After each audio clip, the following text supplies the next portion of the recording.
Yeah, there's a really interesting link there, I think, between the work you've done with brain imaging and your early life interest in this ancient technique of Yes, yes, nation, because those images that we just saw, they show blood flow, right? Precisely because blood flow supplies glucose to different brain areas, and that seems to be very much the way in which you were thinking in your own yes. life.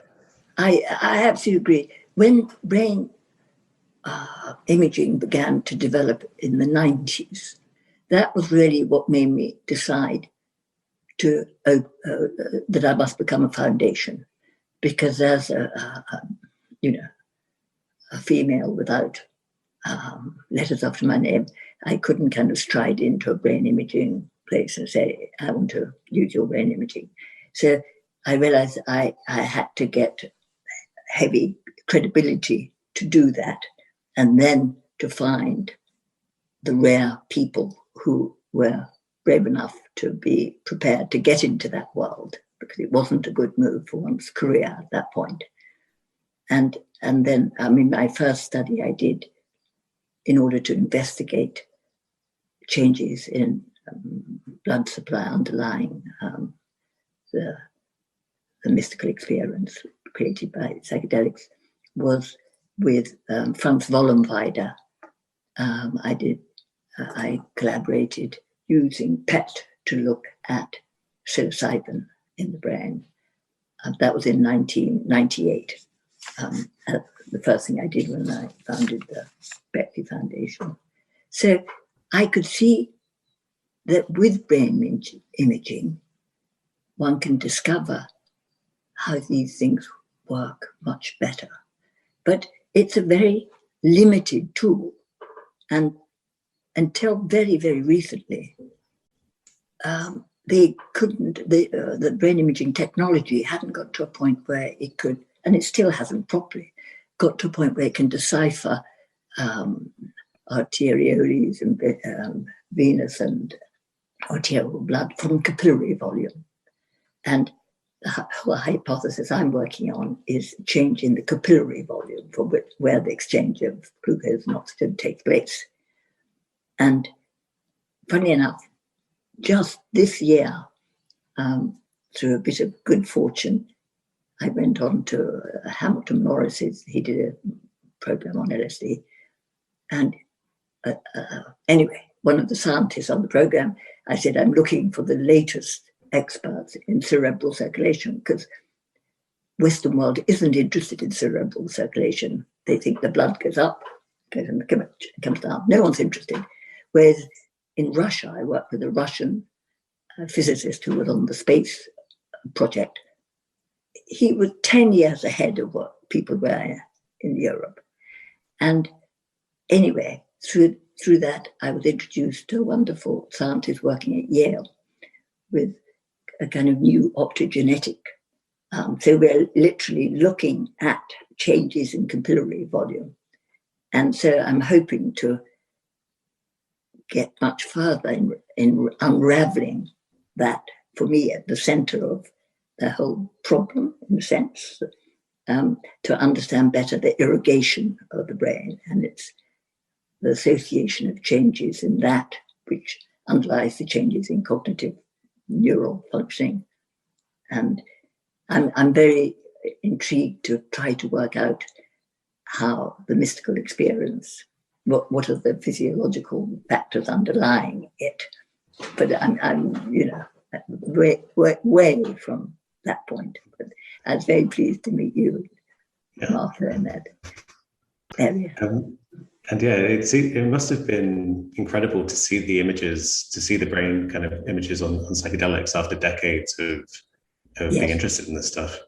Yes, but the disappointment to me, because I really started the Beckley Imperial thing in order to get to brain imaging, in order to kind of, if possible, investigate the whole hypotheses we'd had in the 60s and the changes, and where the research we did completely endorsed our hypothesis of the ego and how its control is dissolved through a psychedelic or through a natural mystical experience or fasting or or meditation indeed. But one couldn't at that point study the real changes in cerebral circulation at a lower point because the technology didn't show very clearly, it could vaguely indicate. And yet fMRI came up with different conclusions to PET. So it wasn't clear, and it's still not clear. So that's an area I'm very, very much looking forward to research deeper in the coming years. But there's so much to do. I mean, I'm very interested. Now we pretty well have shown for certain that psychological illnesses, which are very largely due to kind of set, rigid behavior, which talking therapy nor SSRIs really can reach very satisfactorily. That's more a coping method. At the best, it's a kind of like a plaster on a wound. It suppresses the symptoms, but it doesn't really get to their cause and change them. Whereas the psychedelic assisted therapy is actually changing the setting in the brain, it's changing the connectivity. And so it reshuffles the thoughts, chronic thoughts, and set bad behavior and loosens it in such a way that it can then reset with good help, integration, reset in a much more positive outlook. And that is a major breakthrough for psychotherapy. And I think that is now on set and understood. I mean, the wonderful studies with psilocybin assisted therapy for end-of-life anxiety. And I'm very keen on that, and I desperately wanted to do it when I was setting up something with my son. But funny enough, it's not an indication which can get regulation. Quite amazing. Dying is not a regulation. I mean, that is a kind of example of the madness of the human animal. So if you do all the research, which can cost hundreds of millions or 100 million, there's no guarantee that even if you have wonderful results, that you'll be able to get the compound made into a regulated medicine. So we had to drop it, unfortunately. But I'm still very much wanting to do that study because I think it's a wonderful one. But interesting area I've been working on in the last year or two is looking at neurodegenerative conditions, cognitive decline in aging.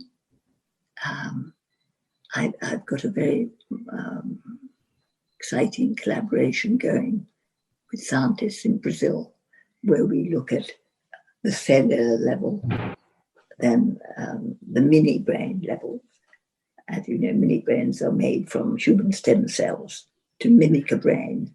So you can do research which you can't do in a human brain and learn how, say, a compound like LSD or 5-MeO affects the protein, which either causes or can block the creation of the plaque which underlies Alzheimer's or change, can stimulate the dopamine receptors, lack of which underlie Parkinson's.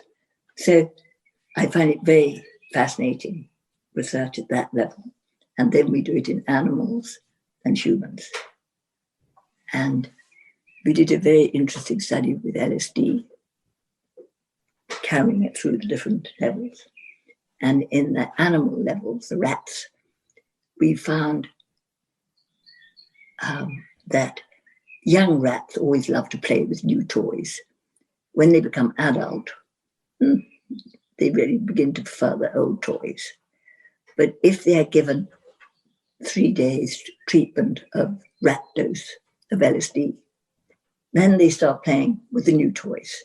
So it shows the return of exploration, a wider sense of wanting to investigate.